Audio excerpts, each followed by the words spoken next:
Hey! I'm back. After a long break, filled with drinking battery acid, I finally got motivated to do something. Now, all of my years of unorthodox accounting have left me in financial troubles. So, I decided to use my exceptional conversational skills to persuade the local populace to partake in my prescription medicine, which I grew in my toilet. Schedule 1 is a game about making as many references to Breaking Bad as possible, and that includes poisoning children. Okay, I admit it. I think I have a problem. You see, in all of my content, I seem to be a pretty despicable person. So, to fix this problem, I am going to be a morally righteous person in this video. First, I am going to win the war on drugs. But how, you might ask? Once you grow enough medicinal herbs, you unlock a thing called the mixing station, where you can combine a wide array of substances ranging from paracetamol to horse semen, to unlock a range of powerful abilities like turning somebody ginger or explosive diarrhea. But I am not going to use it for that. Instead, using gasoline, Viagra, acids, and other unstable chemicals to make what is an equivalent to cyanide, which I am going to use to heal the population. Oh, what's that? If it's morally correct, then why is the police after me? Well, you see, the police is corrupt, and they are controlled by Big Pharma, and my revolutionary product is killing their profits. So my remedy is using a business end of a blunt metal object to knock their little sense into these guys. This resulted in an unfortunate amount of trips to the hospital, as a bat is kinda outmatched by hollow point munitions specially designed to be effective against meth-addicted homeless people. Also, you might argue that to get enough capital to produce my product, I had to sell some drugs. But you'd be wrong. Actually, I slowly processed my hard labor in the form of collecting trash into financial stability.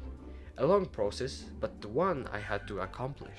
Unfortunately, the ghastly corporate rats used their firm grasp on governmental bodies to stunt my ever-growing business by placing blockades with mandatory searching and enforcing a strict curfew. These blockades weren't exactly deadly, but they wasted time and caused minor loss of product, as well as making us miss delivery times, which caused unhappy customers. As an aspiring business manager, something I can't have. After all, the customer is always right, even if they want 3 pounds of plastic explosive in their blunt. So, to combat this, we funded and developed a space program entirely fueled by crack fiends and trash cans, now allowing us to safely get around even at night. But this was a mere workaround. What I needed was a solution. And to do just that, I needed help from an old friend. Booger Boss is an extremely overqualified pharmacist turned pseudo-dealer when he was diagnosed with terminal cancer. With his help, I created a shard of meth so addictive I am going to turn those corpos into mere meth mongrels. And the name of this drug is Thick Cum.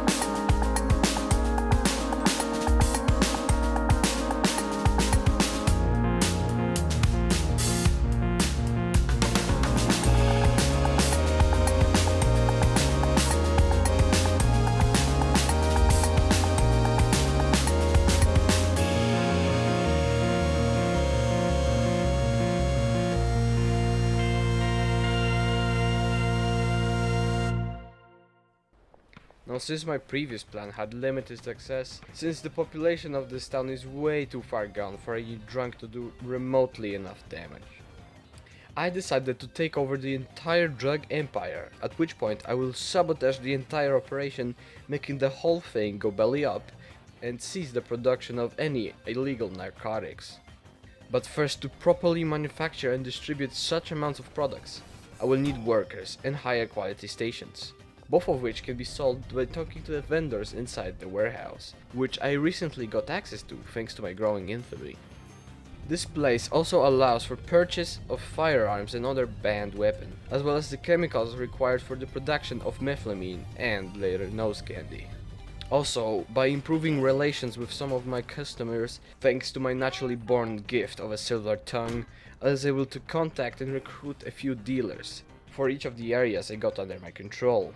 Now, my business expanded so much, the profits began to be unavoidably noticeable.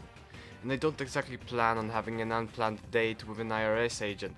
And I'm not yet a rich guy with friends in high places, so I do need to pay my taxes. And as writing down profits from my solicit business doesn't sound so good on paper, I will have to open a fake business to launder my money. Something discreet, something... Get it? Cause it's a laundromat? You simply leave all your dirty blood money in here and put it in this computer, and in 24 hours you have clean cash ready to be spent on whatever. With that, I got a full team of chemists, biologists and other workers, working round the clock on producing vast amounts of product. But to deliver materials and distribute the produce, I had to purchase a van. This, whilst being vastly restricted by blockades in place a while ago, is a necessary thing due to the rapidly growing yield of both money and crystals, and my reign that has expanded along with it. Nobody is safe anymore. The entire city is infected, as well as parts of the suburbs. Doctors, lawyers, politicians, even the same police officers that tried to arrest me. There's not a single person left who can defy me. But that came at a cost. So, the populace of the richer areas had some high standards, and even with my extremely advanced production lines, I was not able to accommodate them. To solve this conundrum, I have developed a drug to mutate them into a less picky customer, with one low-yield, high-quality product to get them to try and mutate from the drug, and another high-yield, low-quality product to sustain their current form and satisfy their addictions. Whilst originally the drug didn't cause a significant alteration, repeated exposure caused them to irreversibly mutate into mindless monsters, forced to live out their meager lives in torment. I realized too late, and although I achieved my desire to abolish all drug production, it went down with just about everything else. And there's one thing left to do for me, but to join their endless ranks.